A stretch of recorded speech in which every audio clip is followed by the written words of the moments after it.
Namaskar. In this lecture, we are going to see Samatvam.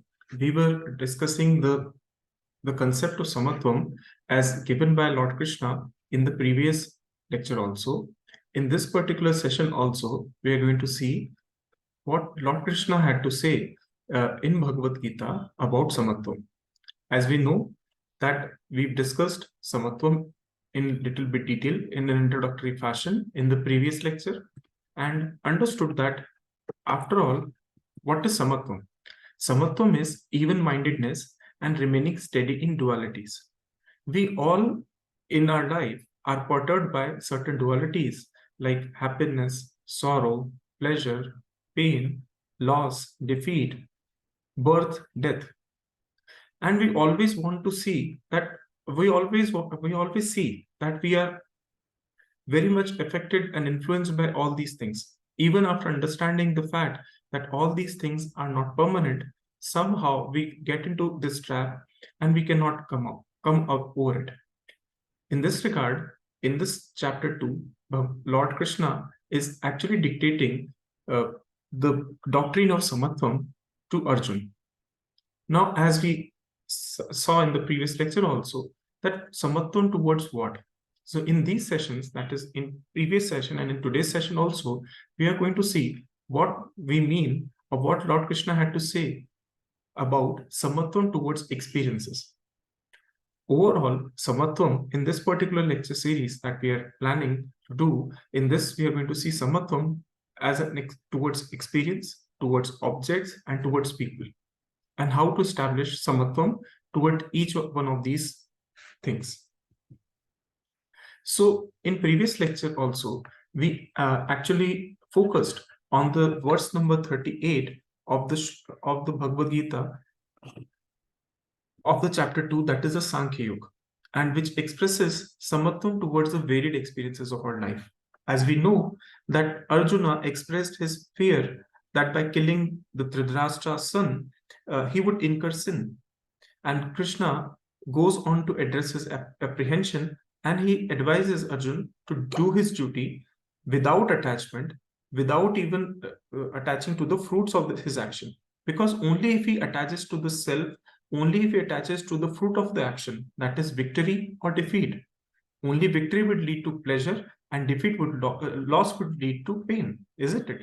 So such act will only give him karmic connections. Such act will not let him not let him be at peace. So Lord Krishna advises that if you do your duty, only then you can come out of this kind of thought thought that you are doing a sin. So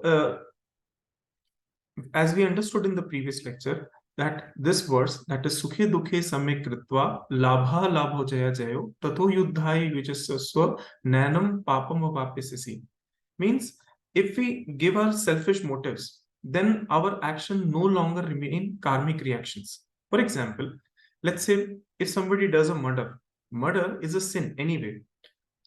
Any judicial doctrine of any country would declare it as a punishable offense. But let's say if a policeman kills a person, if a soldier kills a person for the sake of defending his country, he would be awarded. So the reason for the apparent lack of punishment is that these actions are not motivated by self. They are not motivated by ill will. They are not motivated by the personal motive. And therefore, all these are considered as a matter of duty.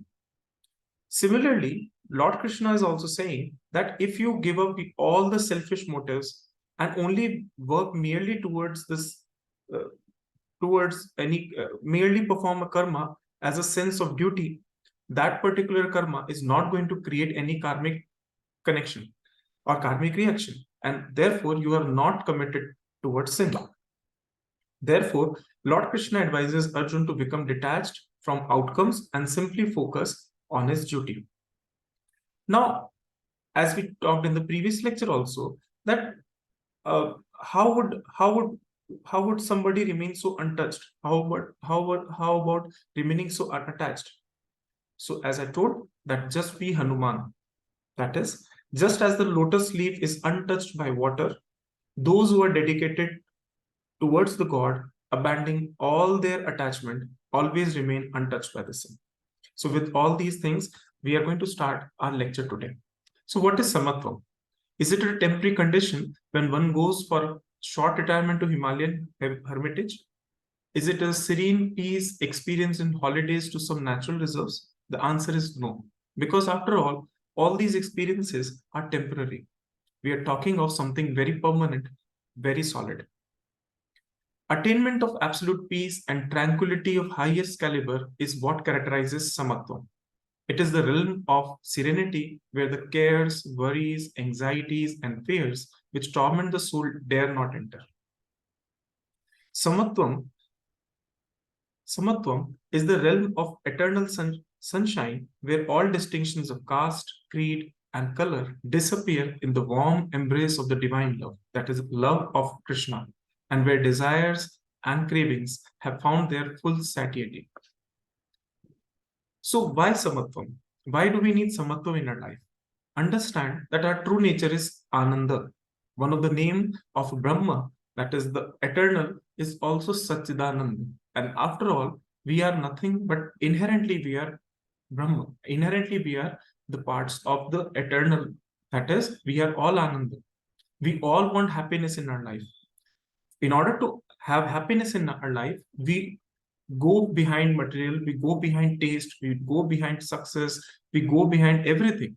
And all these material pursuits never lead us to happiness. In fact, we are puzzled by the same thing that if we are earning, if we are having the best taste of our life, why are we not getting some sort of happiness? Because we know that that particular happiness is just transient. How would we how about attaining samatvam and happiness? So that implies how would we bring samatvam in action? It's very easy to say that remain unperturbed in each of these scenarios. How would we remain so?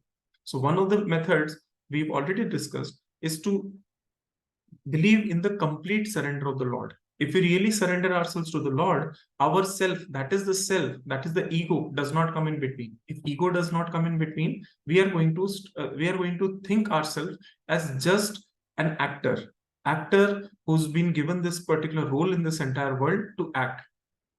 And if we are just an actor, then we know that we are not going to attach ourselves to each of these things. That is pleasure, pain, and suffering and everything. So the question arises, how to bring samatvam in action?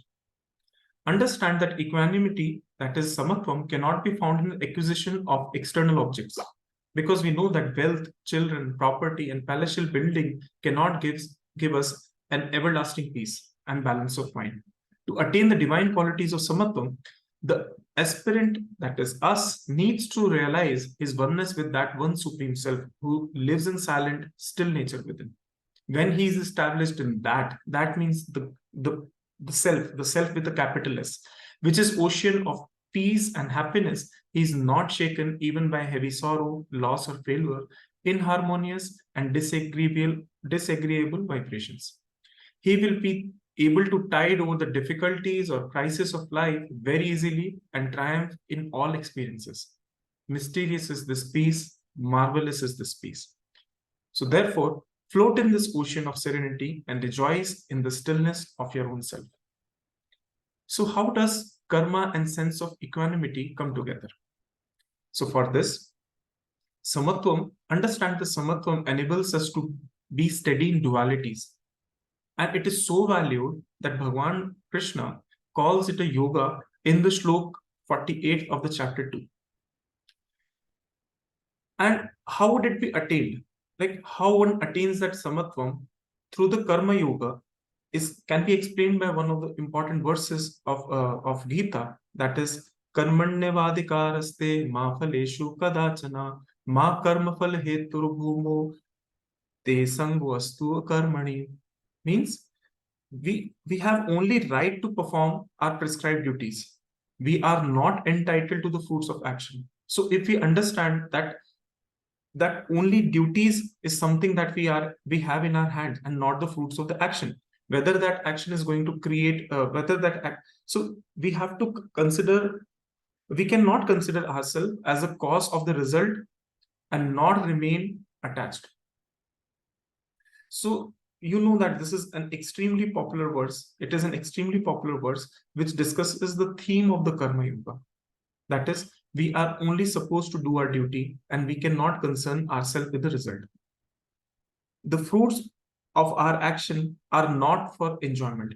Even while working, give up the so even while working, give up the pride of the doership. That is, we have to give the pride that we are doing it, and we have to not remain attached to this kind of any sort of action. So we have to do our duty, because we understand that a number of factors come into play when it comes to the results. So it's just not that our efforts are going to bring some results, and somehow being humanly, we understand that we have done something, we expect something in return. But we would forget that not only our karma is going to give us results, there are several other factors of our past karma, factors of destiny, that is factors of cumulative karma of the people involved, like if there is a place and situation and circumstances around us, that also. So if we become anxious of these results, we are going to experience anxiety, and this anxiety is not going to lead us to samatvam. So therefore we can say that Lord Krishna in the verse number 47 was gave us a doctrine of the karma yoga. And after that, Lord Krishna says to Arjuna in verse number 48, that is, Yogastha kuru karmani sanga tyaktva dhananjaya siddhayo samo bhutva samatvam yoga uchyate. Now Lord Krishna goes on to say that equanimity is yoga and yoga is equanimity. That is, what is yoga? One who attains an equanimity, he is a true yogi. And what is equanimity? One who attains samatvam. Samatvam towards what? Again, same thing. Samatvam towards people, samatvam towards circumstances, samatvam towards the experiences of life, samatvam towards any sort of results. Whether you get failure in your life, whether you get success in your life, if you develop a drishti, if you develop a samadrishti towards each of these things, if you develop a samdrishti towards people, if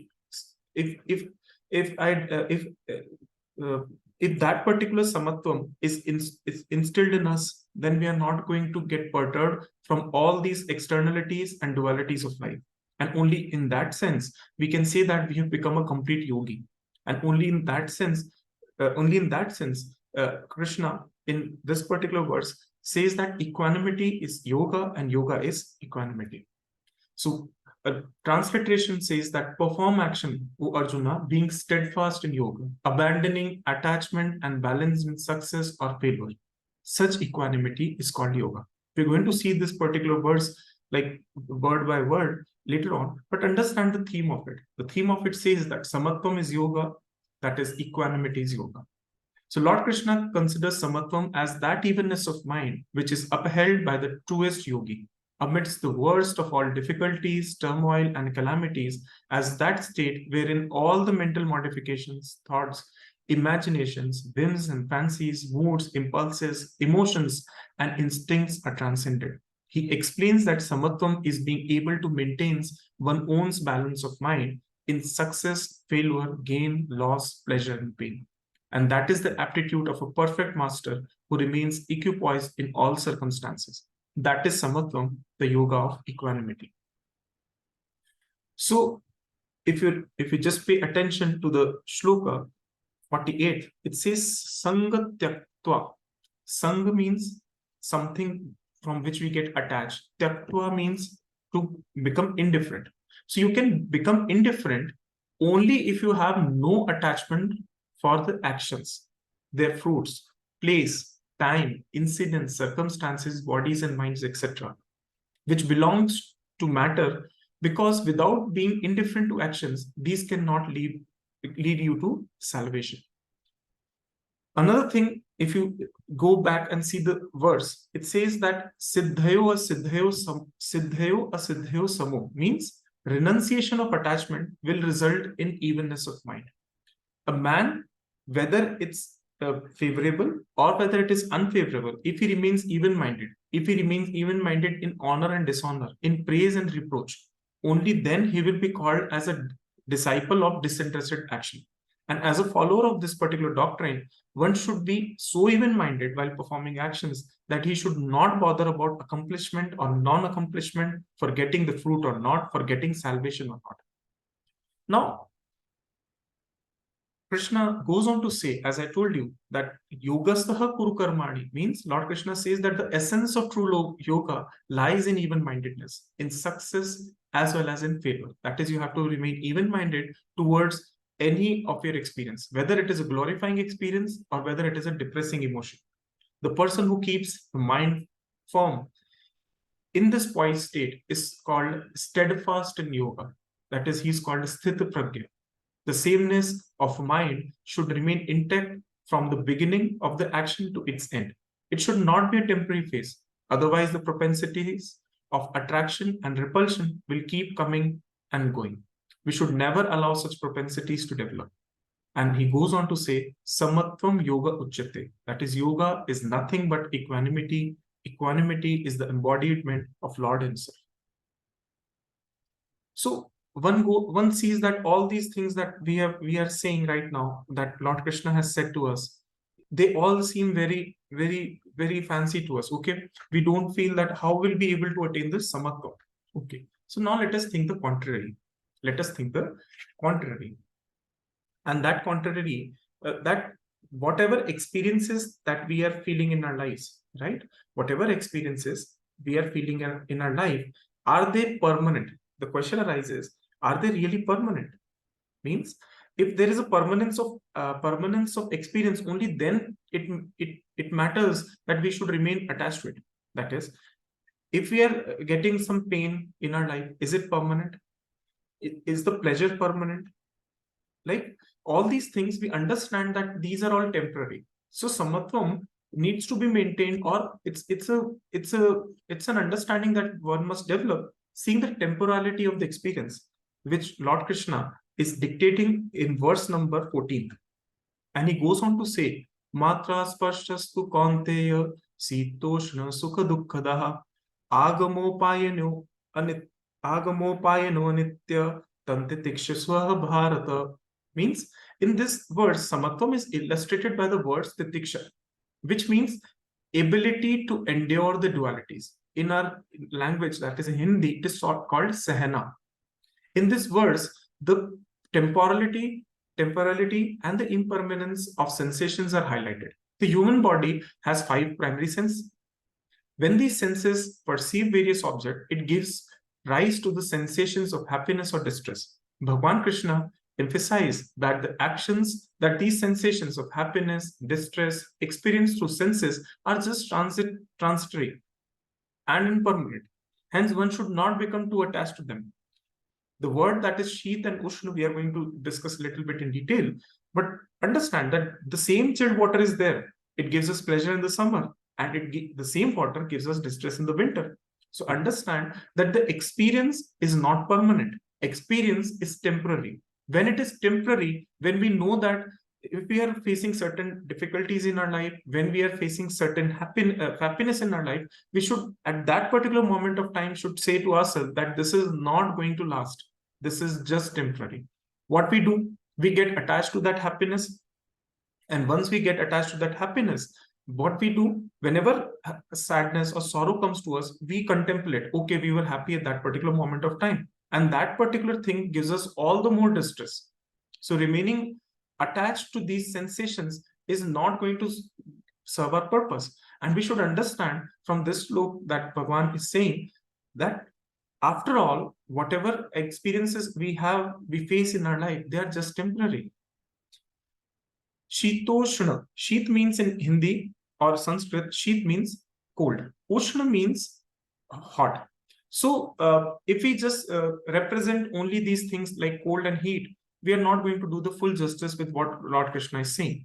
Because the sheath and ushna means cold and hot will only remain or only represents object of touch, and their meanings will remain limited. Now, what probably Lord Krishna wants to say from this is, you can see also, it is written Shitoshna Sukha Dukkhadaha, means he wants to say that Sheet means unfavorable, Ushna means favorable. So let's say that way. So informally, we can say that it stands for favorable and unfavorable circumstances. Favorable circumstances are going to give us pleasure, unfavorable ones are going to give us pain.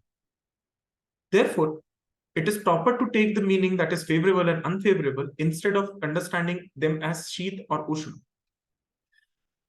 Further, the fact is that the favorable, that is the desirable thing, or unfavorable, that is undesirable circumstances, and things in general cannot give us pleasure or pain, but with affirmative with them. Only if we are attached to all these things, only then it can give us the pleasure or pain.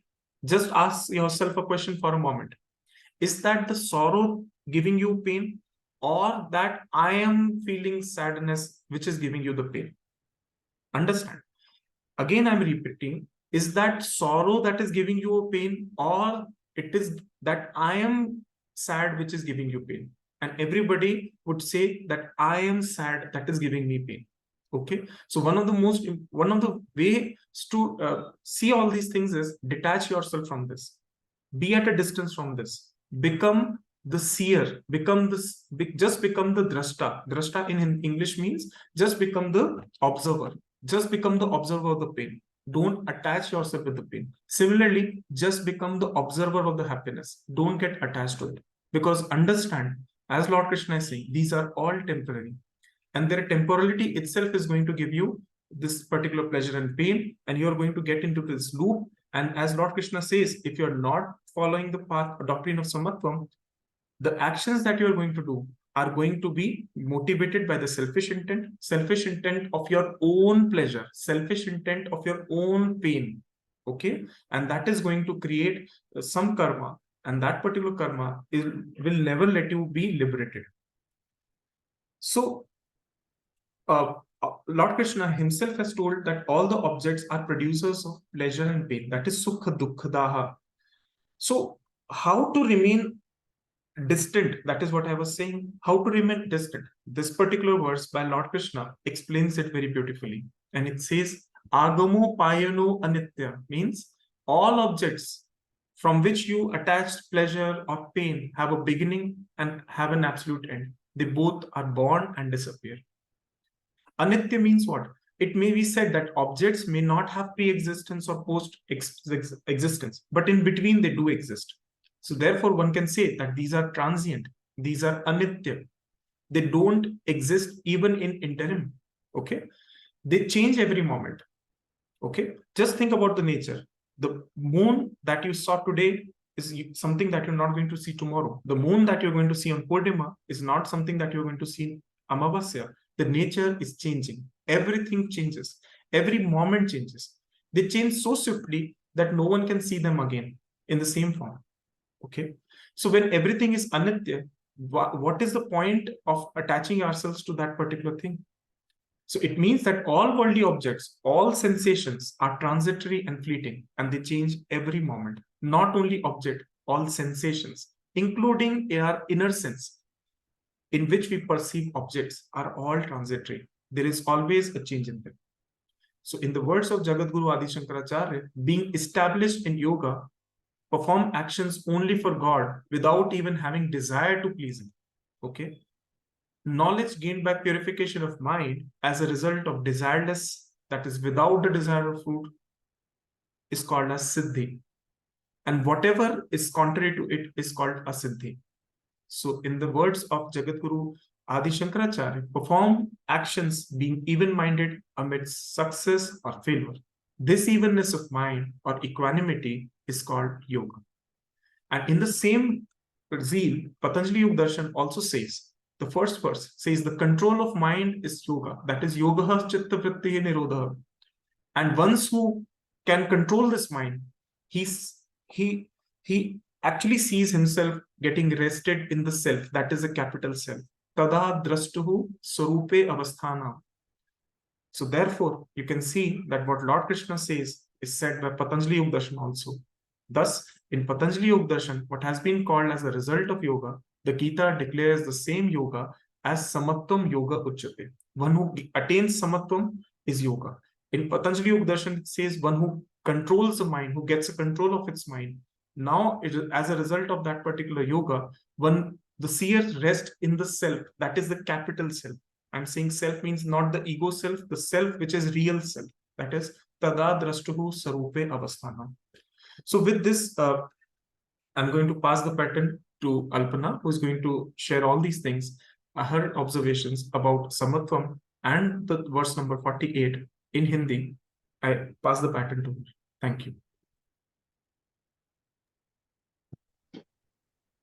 हरे कृष्णा हरे रामा। अभी तक पूर्व के श्लोकों में ईश्वर हमें कर्म करने की आज्ञा देते हैं। कर्म करने के बाद भगवान कर्म करते हुए सम रहने का प्रकार बताते हैं। तो इसी में है अध्याय 2 का श्लोक 38वां। योगस्थः कुरु कर्माणि संगम त्यक्त्वा धनंजय सिद्ध्या सिद्ध्योय समो भूत्वा समत्वम योग उच्यते। अर्थात हे अर्जुन, सफलता और असफलता की आसक्ति को त्याग कर तुम दृढ़ता से अपने कर्तव्य का पालन करो, यही संभाव योग कहलाता है। तो इसमें श्री कृष्ण बोलते हैं योगस्थः कुरु कर्माणि, सिद्धि असिद्धि में सम होने के बाद उस समता में निरंतर अटल स्थित रहना ही योगस्थ होना है। जैसे किसी कार्य के आरंभ में गणेश जी का पूजन करते हैं तो उस पूजन को कार्य करते समय हरदम साथ में नहीं रखते, ऐसे ही कोई यह ना समझ ले कि आरंभ में एक बार सिद्धि असिद्धि में सम हो गए तो अब उस समता को हरदम साथ में नहीं रखना है। राग द्वेष करते रहने हैं। इसीलिए भगवान कहते हैं समता में हरदम स्थित रहते हुए ही कर्तव्य कर्म को करना चाहिए। संगम त्यक्त्वा, किसी भी कर्म में, किसी भी कर्म के फल में, किसी भी देश काल घटना परिस्थिति अंतकरण बहिकरण आदि प्राकृत वस्तु में तेरी आसक्ति ना हो, तभी तू निर्लिप्तता पूर्ण कर्म कर सकता है। अगर तू कर्म फल आदि किसी में भी चिपक जाएगा तो यह कर्म कैसा रहेगा, और निर्लिप्तता रहे बिना वह कर्म मुक्तिदायक कैसे होगा। सिद्ध्य सिद्धयोः समो भूत्वा, आसक्ति के त्याग का परिणाम क्या होगा? सिद्धि और असिद्धि में समता हो जाएगी। कर्म का पूरा होना अथवा ना होना सांसारिक दृष्टि से उसका फल अनुकूल होना अथवा प्रतिकूल होना, उस कर्म को करने से आदर निरादर प्रशंसा निंदा होना, अंतःकरण की शुद्धि होना अथवा ना होना आदि अनादि जो सिद्धि और असिद्धि है उसमें सम रहना चाहिए। कर्म योगी की इतनी समता अर्थात निष्काम भाव होना चाहिए कि कर्मों की पूर्ति हो चाहे ना हो, फल की प्राप्ति हो चाहे ना हो, अपनी मुक्ति हो चाहे ना हो, मुझे तो केवल कर्तव्य कर्म करना है। साधक को असंगता का अनुभव ना हुआ हो, उसमें समता ना आई हो तो भी उसका उद्देश्य असंग होने का सम होने का ही है। जो बात उद्देश्य में आ जाती है वही अंत में सिद्ध हो जाती है। इसी विषय में श्री शंकराचार्य जी महाराज कहते हैं, जो कि अभी मेरे वक्ता ने बोला था, हे धनंजय, योग में स्थित होकर केवल ईश्वर के लिए कर्म कर, उसमें भी ईश्वर मेरे पर प्रसन्न हो जाए, इस संग को छोड़कर कर्म कर। फलतृष्णा रहित पुरुष के द्वारा कर्म किए जाने पर अंतकरण की शुद्धि से उत्पन्न होने वाली ज्ञान प्राप्ति को सिद्धि है और उससे विपरीत असिद्धि है। ऐसी सिद्धि असिद्धि में सम होकर अर्थात दोनों को तुल्य समझकर कर्म कर।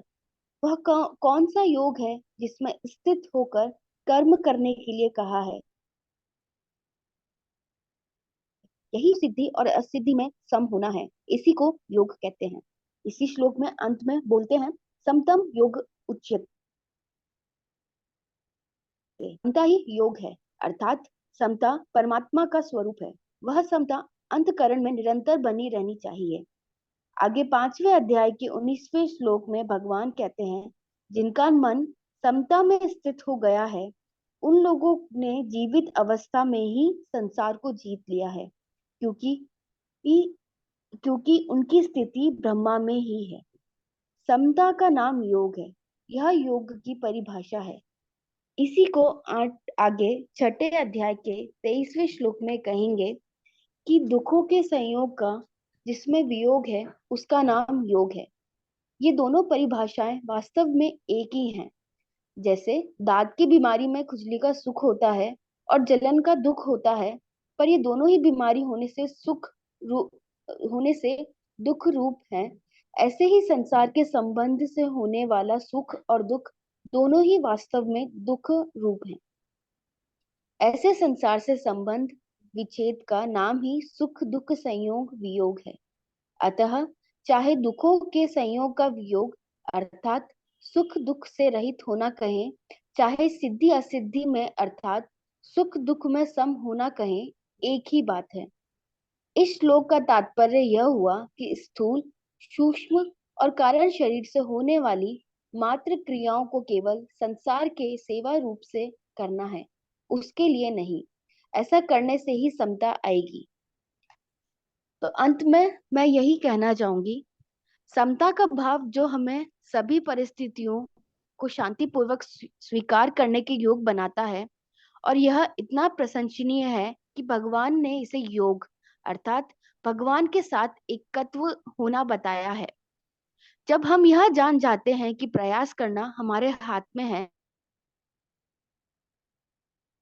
और परिणाम सुनिश्चित करना हमारे नियंत्रण में नहीं है, तब हम केवल अपने कर्तव्यों के पालन को ही ध्यान देते हैं। फलों की प्राप्ति भगवान के सुख के लिए है और हमें उन्हें भगवान को अर्पित करना चाहिए।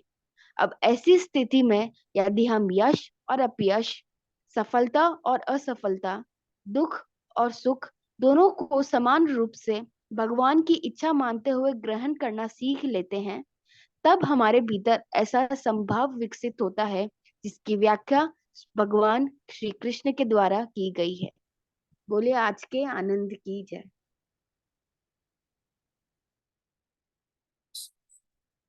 अतः अंत में हम ये कहना चाहेंगे कि आखिर हम इस समत्व दृष्टि को कैसे पाएं। और सबसे आसान रास्ता स्वयं भगवान ने हमें बताया हुआ है इस कलयुग के अंदर, और वो यह है कि भगवान के नाम के जप से बढ़कर कुछ भी नहीं। अगर हम भगवान के जप में रहेंगे, उनकी नाम आसक्ति करेंगे, उनका नाम आश्रय करेंगे, तो हम दूसरी आसक्तियों से ऊपर उठ सकेंगे। और इसी को पुराणों में भी कहा गया है, हरेर नाम हरेर नामेव केवलम, कलौ नास्तेव नास्तेव नास्तेव गत्यरन्यथा।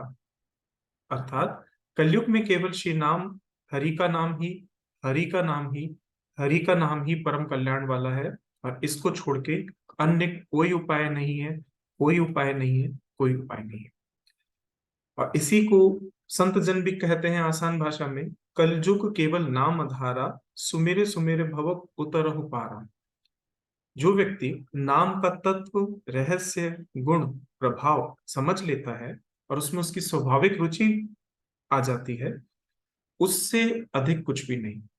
तो समत्व की दृष्टि हम आगे आने वाले सत्रों में भी देखेंगे, पर इस सत्र में मैं इस बात से अपनी बात को विराम दूंगा, अपनी वाणी को विराम दूंगा कि अगर कोई रास्ता नहीं दिखता तो अनुकूल रास्ता यही होगा कि हम हरि नाम का आश्रय करें। आज के लिए इतना ही, मिलते हैं अगले सत्र में। धन्यवाद।